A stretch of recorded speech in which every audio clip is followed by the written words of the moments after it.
So Disney Plus is the new thing that everybody's talking about. Everybody loves streaming sites. No one ever wants to go to a video store anymore. Well, let me tell you, there's going to be a lot of crap on Disney Plus. Like all of the direct-to-video sequels that my generation had to endure, just like the kids today have to put up with crap like this. It's all problem-free. But don't worry, we're here to tell you, from bad to worst, the Disney animated sequels that you should not watch because they suck.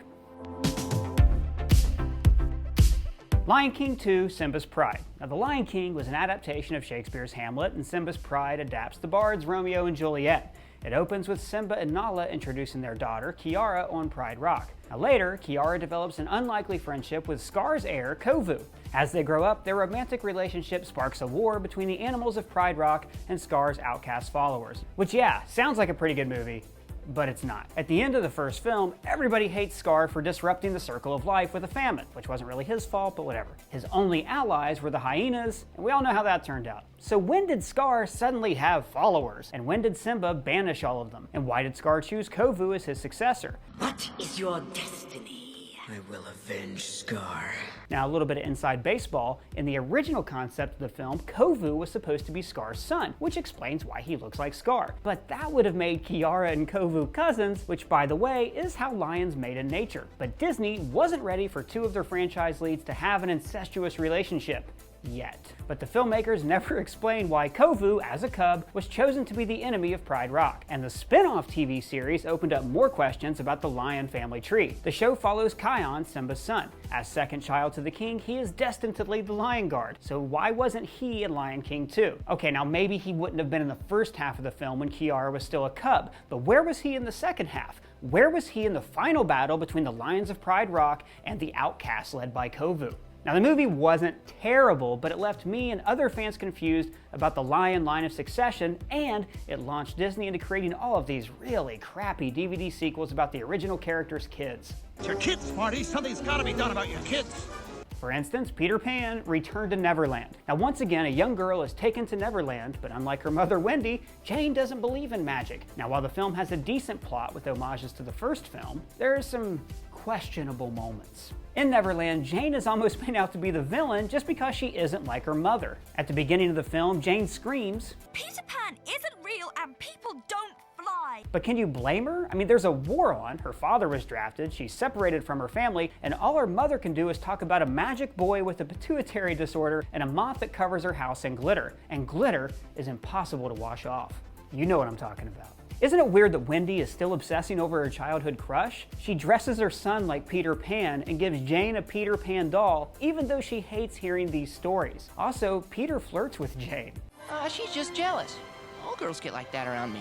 That's Judge Turpin level creepy. That's Cap kissing Sharon Carter level creepy. That's creepy. Also, the film replaces TikTok the crocodile with an octopus, which throws the whole timeline out of whack. As established in the first movie, time in Neverland moves more slowly than our world since all the events in the film occurred within a single night. It's like Narnia. However, between these movies, barely any time has passed in Neverland. It doesn't occur to Hook that Wendy could have grown up and he's accidentally kidnapped her daughter. Hello, Wendy. But enough time has passed for Hook to kill the crocodile and gain another aquatic enemy. So how much time has passed? Is it days or years? And why replace the crocodile in the first place? People love the crocodile. It's the staple of Peter Pan. All right, let's shift gears. After the success of 1992's Aladdin, Disney spun off the series into an after-school cartoon.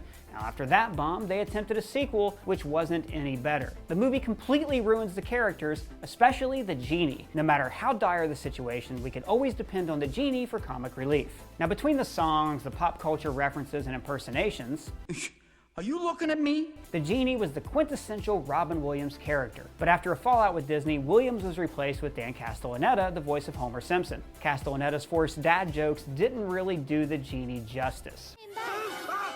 Watch the sun burn! Kidding. The sequel also ruined Jasmine. In the first film, Jasmine was unsatisfied with her life in the palace. She was a well-defined character, refusing all marriage proposals and running away to seek adventure. Using her wits, Jasmine distracted Jafar to give Aladdin time to retrieve the lamp. She played a vital role in the movie, defining herself to be more than just a princess. But that was disregarded entirely in The Return of Jafar. She just lounges around the palace, combing her hair, waiting for Aladdin to come home. Jasmine had no real reason to be in the film except that she was Aladdin's significant other. Now, the only character who didn't change was Jafar. However, his attempt at revenge leaves some plot holes that make me question how exactly a genie's supposed to work. In the first film, it's clearly established. Rule number 1, I can't kill anybody. Yeah, so don't ask. Yet somehow Jafar summons lava that almost kills Aladdin. Does Jafar have powers that Genie never had? And why does Genie still wear shackles after he's freed? And was Genie always a genie? He has the same physical form as the first movie, while Jafar takes on a more human appearance. For some reason, The Return of Jafar doesn't try to answer any of these questions that are burning in all of our minds. Well, I feel sheepish. This lack of explanation, plot holes, and character inconsistency were all immediate signs that this film shouldn't have been released even as direct-to-video. Much like The Little Mermaid 2: Return to the Sea. Now, this sequel begins with Ariel and Eric celebrating the birth of their newborn daughter, Melody. Stop.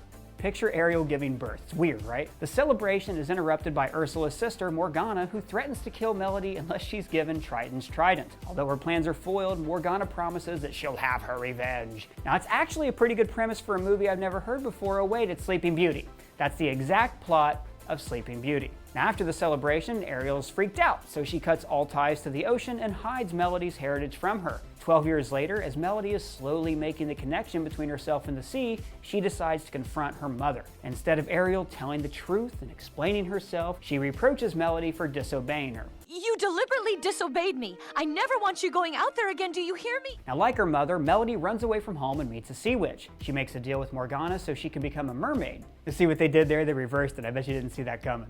She befriends Tip and Dash, who are the 99-cent rack version of Flounder and Sebastian. However, once Melody discovers Morgana's plan, she regrets her decision and decides to fight back. Now, this all would have been avoided if Ariel just would have acted in character and spoken to her daughter. Ariel is the symbol of the rebellious, misunderstood teenager. If you don't believe me, walk into any hot topic. With not one, but two movies of Ariel wishing for her father to understand her, you'd think she could relate to her daughter. But of course she doesn't, because the lazy filmmakers wanted to recycle the plot of the misunderstood mer-teen. Sebastian's so sick of dealing with rebellious teenagers, he even gives an "I am so tired of this" look that looks like it could be in The Office. Now, The Hunchback of Notre Dame Part 2.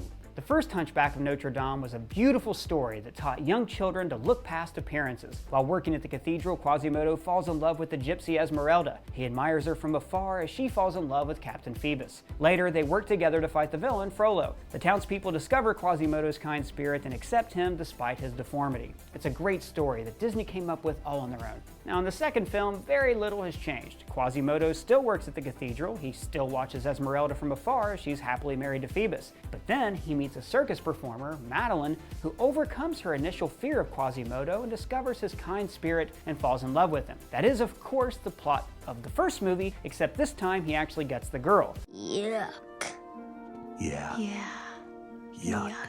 Now, this film picks up 6 years after the first one, but somehow it's stuck in the same time loop in which Quasimodo is still seeking self-love through someone else's acceptance. Quasimodo, if you don't love yourself, how the hell are you going to love anybody else? And now let's talk about the villains in this piece of crap. Frollo is one of the best Disney villains of all time. He's scary because he's lifelike. He abuses his power as Minister of Justice, he misuses religion, and he lusts after Esmeralda. He's dangerous because he never feels guilt for his heinous actions. He always believes he's doing God's will. And he shall smite the wicked and plunge them into the fiery pit. In the second film, the leader is Sarouche, leader of a circus troupe. His backstory: years ago, he took a 6-year-old girl, Madeline, under his wing when she tried to pickpocket him. Now, she's obligated to help him steal the jewels from La Fidèle. Sarouche has no internal conflict, no purpose, and no reason to be in this movie because he has no personal connection to Quasimodo. He's the villain for the sake of being a villain. And the circus troupe leader isn't nearly as frightening as an evil dude who thinks that God is on his side. The animation quality is so different that the second film looks like it takes place in an alternate universe that's still buffering. Both have openings with an aerial view of the city leading to a shot of the cathedral. In the first film, the architecture is so detailed you can even see the bricks of the building, the layers of the arches, the designs of the upper deck terrace, while in the second film, the cathedral is just rectangles put together with loops and lines. The only thing uglier than the Cathedral in Hunchback of Notre Dame Part 2 is the actual Cathedral of Notre Dame right now. Too soon? Now, one of the most beautifully animated moments of the first film was the introduction of Esmeralda. During the Feast of Fools, the excited crowd jumped, swayed, and moved their arms. Disney animated 6 different characters, assigning them 72 different moments. While in the second film, the crowd was filled with standing figures who didn't even bother to blink. Esmeralda's dancing movements were flawless. Look at that disgusting display. Yes, sir. The scene is vivacious, it's full of color. In the second film, the colors are washed out. This is the animation of the circus performers. Cirque de Sarouche! In the first film, you could pause almost any frame and see a full range of characters' emotions. In the second, all you can see is your Instagram. Overall, The Hunchback of Notre Dame 2 is an insult to the greatness of the original, much like Tarzan and Jane. Now, this film was actually cobbled together from 3 episodes of the nobody ever saw it animated series, The Legend of Tarzan. But they didn't even put together a few to-be-continued episodes. These are entirely self-contained stories. Jane is trying to think of a gift for Tarzan to celebrate their 1-year wedding anniversary, so she starts telling stories to Tantor and Turk, meaning it either took her just 1 year to learn the language of gorillas and elephants, or it took her 1 year of living in the jungle to slowly descend into madness. The first story is about 3 of Jane's old friends coming to visit her. Now, this story already doesn't make any sense because at the end of the first movie, Jane's father, Professor Porter, orders the captain to tell everyone they were lost in the jungle. Captain, tell them that you never found us, eh? In the beginning of this story, Jane's friends somehow knew exactly where to find her. Then they asked to hear the stories about the savage wild man she lives with. So apparently, the captain completely ignored Professor Porter's request and blabbed Jane's sex life to everybody in town. The second story is about Tarzan trying to get diamonds for Jane. That would have been fine for a 20-minute episode of a show, but it doesn't carry the middle act of a movie. So in the third episode, Jane is contemplating having a dance with Tarzan, but then she launches into a story about why that's a terrible idea. That doesn't make any sense. You see, one time when they were dancing, an old pilot buddy of Jane's crashed his plane. It's later revealed that he's a double agent looking for Jane's music box, which is actually some kind of code machine. The pilot abducts Jane, but is later rescued by Tarzan. The story sounds extravagant, but what does a two-faced spy thriller have to do with Tarzan's dancing skills? This framing device is terrible. Much like Beauty and the Beast, The Enchanted Christmas. Now, this is not technically a sequel or a prequel, it's a missing chapter from the original movie. Now, this seems like a cool idea, except it's stupid and wrong and makes the film confusing and worse. The movie begins with Lumiere and Cogsworth arguing over who saved Christmas last year, and then Mrs. Potts tells her version of the events. So she clearly says that the story takes place after Beast rescued Belle from the wolves. Belle, terrified by the master's anger, ran away from the castle, straight into a pack of wolves. Now, throughout the flashback, Beast is constantly losing his temper at Belle's attempt to celebrate Christmas. But let's go back to the original film. There's no time frame in which this flashback could have occurred. After Belle is saved from the wolves, she tries to heal the Beast's wounds. And by the end of that scene, we see the first glimpse of their newfound love. In the very next scene, Beast says, I've never felt this way about anyone. While still wearing his bandages, meaning that he confesses his love for Belle only a few days after the rescue. So when did this Christmas flashback occur? Note, he's not wearing any bandages in Beauty and the Beast, The Enchanted Christmas. And if he's so in love, why is he locking Belle in a prison and yelling at her? That's not affection, that's abuse. Unless you're locking a cute puppy in a cage for the night because some of us need to sleep, Scruffles. Some of us need to sleep. The script doesn't make any sense, and neither do the visuals. While most of the movie is played in 2D animation, whenever the villain Forte appears on screen, he's created by clunky 3D animation. In one scene, the Beast stands before Forte, and it looks like somebody copied and pasted him into an entirely different movie. Speaking of entirely different movies, how about Cinderella 2? Dreams come true. In old fairy tales, when the prince and princess live happily ever after, we often wondered, well, what happens next? Cinderella 2 answers that question. They all sort of just hang out and plan parties. This sequel, like Tarzan and Jane, is composed of 3 unrelated segments the writers quickly strung together. Actually, that's how the movie starts. Gus and Jacques arrive late to story time and decide to write their own stories. 52 years after the first movie was released, you'd think there would be one story worth telling over 90 minutes. Nope. No, we don't know any good stories. We get stories like Cinderella organizing a ball, Jacques realizing he wants to stay a mouse, and one of the stepsisters tries to date a baker. All of these stories could have worked as a single episode in a really bad TV series, but but none are worthy of being called a movie, especially the one about a stepsister wanting to date a baker. The third film in the Cinderella franchise, Cinderella: A Twist in Time, thankfully erases Cinderella 2 from continuity. It focuses on the stepsister Anastasia stealing the fairy godmother's wand and turning back time to steal the prince from Cinderella. Well, she finally cracked. Now, of course, spoiler alert, everything turns out okay. But this is the kind of cross-genre storytelling that I want to see from Disney. Let's see the Beast fight ninjas or a UFO land on Pride Rock. Winnie the Pooh should team up with John Wick. And then there's Mulan 2.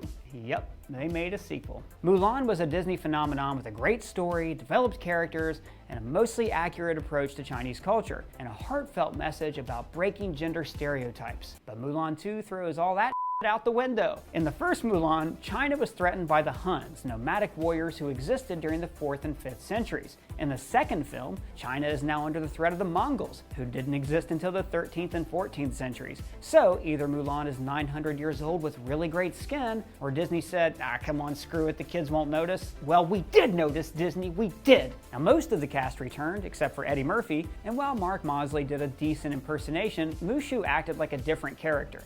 This is not about my pedestal. This is about Mulan making the biggest mistake of her life. In the first movie, his mission was to guide Mulan on her journey to war. But in the second film, Mushu finds out that after Mulan marries Shang, he won't be her guardian anymore. So he tries to break them up while also endangering their mission to protect the Emperor's daughters. Shang is another character who changed, or actually reverted. In the first film, he was furious when he discovered Mulan was a woman, but by the end, he accepts her. But now he believes that princesses are only good for being wives. Very reductive, Shang. Marriage is the only driving point of the movie. Will Mulan marry Shang, or should marriages be used to forge an alliance? And even when the princesses escape their arranged weddings, they still choose other marriages to make their lives fulfilled. The whole story contradicts the first film, which broke through forced gender expectations. My heart tells me my duty, and I follow it. Ignoring history, ruining characters, and opposing the original story's theme, it's not hard to see why the sequel scored 0% on Rotten Tomatoes. Get woke, Mulan 3. And here's Screen Crush's vote for the #1 worst Disney straight-to-video sequel, Pocahontas 2: Journey to the New World.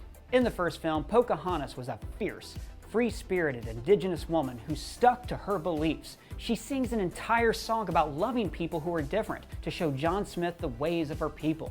We'll build roads and decent houses and... Our houses are fine. And yet, when she arrives in England to broker peace, she succumbs to the king's desire for her to be civilized. In the first half of the movie, Pocahontas transforms from a savage native to a civilized English woman.